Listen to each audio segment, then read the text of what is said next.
What's up, guys? This is Chris here, and today we're here on an actually pretty nice day, to be honest with you. There's no wind, it's warm outside, so should be a fun video. Today we're going to be talking about the 5 guns that you can always count on. Now, these are going to be 5 guns that you can rely on for self-defense all the time. Whatever situation you're in, whatever job that you need done that you use these firearms for, they can handle. Reliability and durability and track record are going to be paramount to get on this list. We've done a few very reliable videos, so if your gun's not on this list, that's okay. Check out all those other ones. And if maybe I missed one that's a glaringly obvious one, put it in the comment section below. I also want to mention that these aren't in any particular order. These are just 5 really awesome guns that I like a lot. Let's get into it with number 5, and that's going to be the Glock that doesn't get a lot of love, but I really do like it, the Glock 19X. Originally a gun that I kind of shit on, to be honest with you, because I didn't feel like it fit a role, but nowadays with comps and longer lights and things like that, the Glock 45 or the Glock 19X really does fit a niche that I appreciate. On top of that, it has the same great reliability as the 17 or the 19, which are its parents. It split the difference after all. Glock 19X is a striker-fired polymer frame pistol, comes optics ready, and it has a longer grip, a full-size grip with a compact slide, 17 round capacity with a 4-inch barrel. It comes with a decent optic system with plates in the box. The new one I actually really like because it comes with a threaded barrel, because if you're going to buy the 19X or you're going to buy the 45, it's a pretty good chance you're going to suppress it or comp it. And the reason why you want a shorter barrel with a longer grip for a comp or a suppressor is because it gives you more grip to hold on to, and then the shorter barrel assembly allows you a little bit closer to your hands when you shoot, because the comp or the suppressor will hang off the end. So it just kind of looks cooler and more compact, and it just works better in my personal opinion. Also, the 4-inch slide will actually cycle a little bit faster, so theoretically you could shoot it faster if you had a comp than a 5-inch gun. Overall, I think the 19X, since it got passed up by the military trials, it gets passed up by a lot of people these days, but it is a super reliable gun with a great track record. It shoots awesome, and it's probably worth your time at around $650. In at number 4, we have the HK MR556, or the civilian 416. Hit. I am such an HK fan. I'm going to be honest with you. You guys watch the channel, you know that. And the 416 is something I couldn't get my grubby hands on until recently.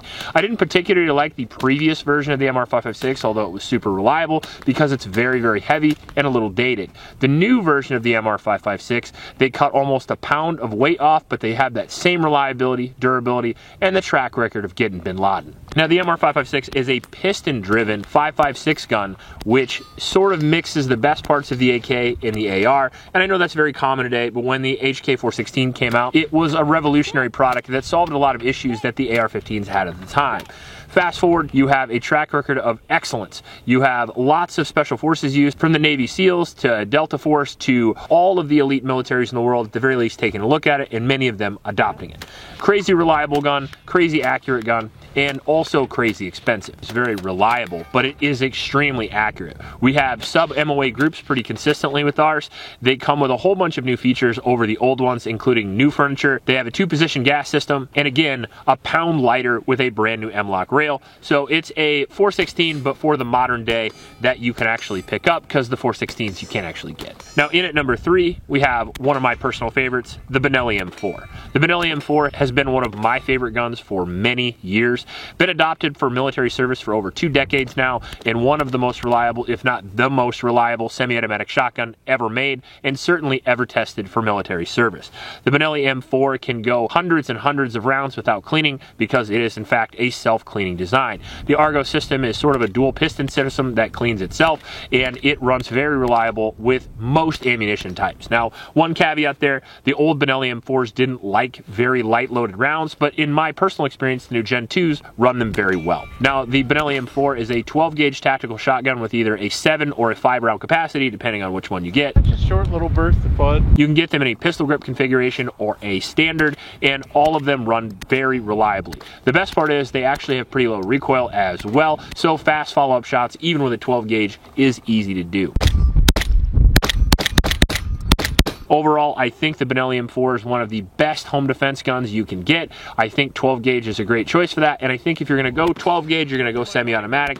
The Benelli M4 is still one of the only games in town I would recommend. In at number 2, we have the Ruger GP100.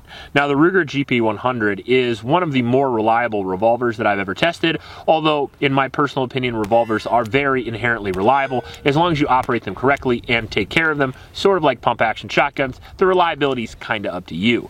However, the GP100 is a very durable, very well-made revolver that you can get in a lot of different configurations. My personal one is a 7-shot 357 Magnum, which I'm a big fan of.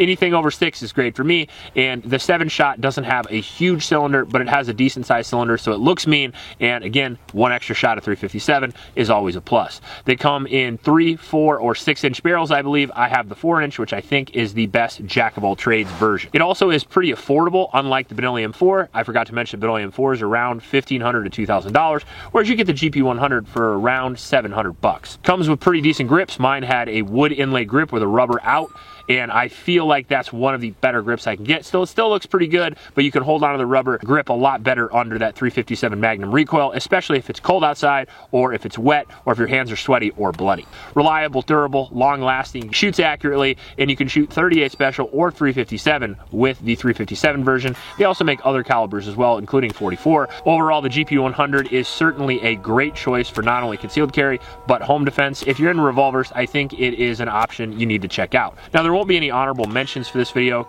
even though there are tons of reliable guns, and I can't stress enough one more time that we do have tons of other videos on very reliable guns. So again, if you didn't see your favorite reliable gun on here, let's say your Glock 34 or maybe your USP, it's probably on another list, so go check it out. On with number 1, we're gonna go with a fun one. We're going to talk about the Beretta M9, which is a little bit controversial, but also a little bit not. The Beretta M9 is an extremely reliable 9mm semi-automatic pistol that was adopted by the US military in the 1980s and served for at least 3 decades, although it's still serving today alongside the new SIG pistols. The Beretta M9 has a 16-round magazine capacity of 9mm, and it's a very interesting design that's a bit of a departure from the Browning tilting barrel, where it does have an open top design. However, that doesn't seem to affect the function at all, considering they are extremely reliable. I've heard from so many people over the years that the Beretta M9 is the gun that they go with when it counts, and I respect that. It's not my first choice, but it is a great choice. They are very reliable, they are very accurate, and they are very dependable. Some of the bad reputation the M9 got initially in the United States military adoption had to do with the United States military skimping on magazines, having poor coatings, and what a coincidence, not changing springs when they need to. It's a very similar story to a lot of introductions in the United States military, including the M16. And I think these days it's known as one of the more reliable pistols you can buy. Now, my favorite versions of the Beretta M9 are the M9A3 and the M9A4. I would say those are the most reliable versions I've tested because those are the ones I have the most rounds on. I have over 2,000 rounds on each of those models, and part of that is because not all threaded barreled guns are created equal. And not every gun that has a threaded barrel you can just screw a suppressor on and work, whereas the Beretta series, in my opinion, does work extremely well. It has a fixed barrel, so the weight of the suppressor, in my personal opinion, doesn't affect it quite as much while you're shooting. And I used to use this as a light testing gun for that reason. They both have rails, so I could put weapon lights on them. I could throw a suppressor on, I could shoot at night very quietly so my neighbors wouldn't be bothered. And the Beretta M9 was my personal choice for that gun because it was fast, it was accurate, and it was reliable with any suppressor that I use. So very, very reliable, not only in standard use, but in suppressed use as well. The best part is the standard M9 or 92 you can have for literally under $500 if you look in the right places. So you can get one of the most reliable, one of the most shootable handguns on the market today. You can get it for pretty affordable prices as well. Not to mention the M9 is just absolute cool factor. So fucking cool. If you see any Jean-Claude Van Damme movie from the 90s or any Steven Seagal movie, they're going to be rocking some sort of Beretta M9. Any movie from my generation that has any action scenes at all, some cop or some special forces guy is going to be running around with Beretta 92. And I appreciate it. If you want to get a gun that's light enough to carry, but good enough to use for home defense or even to take to a match, I think the Beretta M9 will make you very happy. If you like this video, please like and subscribe. Please support your Oklahoma shelters, and remember to recycle. I'll check you later.